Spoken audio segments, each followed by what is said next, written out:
ఈరోజు ఇది నా అదృష్టంగా భావిస్తున్నాను. 1000 కోట్ల పైచిలకు అభివృద్ధి కార్యక్రమం పనులు ఒకే రోజు ప్రారంభం కావడం ఇది వేములవాడ చరిత్రలో నిలిచిపోతుందని చెప్పి నేను భావిస్తున్నాను.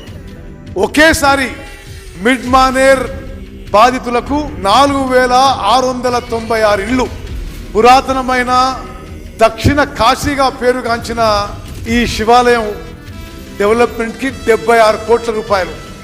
మీ పట్టణంలో యాన్ డిపో మరి ఎంతో కాలం నుంచి మరి ప్రజలు కోరుకుంటున్న యాన్ డిపో 50 కోట్ల రూపాయలు.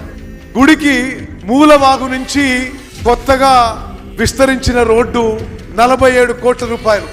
166 కోట్ల రూపాయలతో government medical college hostel block, జిల్లా పోలీస్ కార్యాలయం, జిల్లా గ్రంథాలయం, మరి ఉమెన్స్ హాస్టల్ 5 కోట్ల రూపాయలతో ఉమెన్స్ హాస్టల్.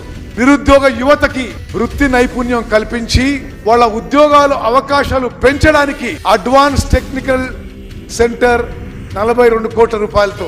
వేములవాడ మున్సిపాలిటీలో డ్రైనేజ్ పనులకు 4 కోట్ల రూపాయలు. ప్రైమరీ హెల్త్ సెంటర్ కి 1.5 కోట్ల.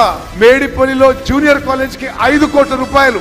ప్యాకేజ్ 9 వర్క్ కి కాళేశ్వరం ప్రాజెక్ట్ కి 5 కోట్ల రూపాయలు విడుదల. శ్రీపాద ఎల్లంపల్లి ప్రాజెక్టు భూసేకరణకి 5 కోట్ల రూపాయలు. గుడిలో అన్నదానం కేంద్రానికి మరో 35 కోట్ల రూపాయలు. సిరిసిల్ల కాంగ్రెస్ కార్యకర్తలందరూ మీ కోరిక మేరకు రేవంత్ రెడ్డి గారు ఈరోజు వేములవాడకు వచ్చి మరి 1000 కోట్లకు సుమారు పనులు శంకుస్థాపన చేయడం అది మీ అందరి అదృష్టం.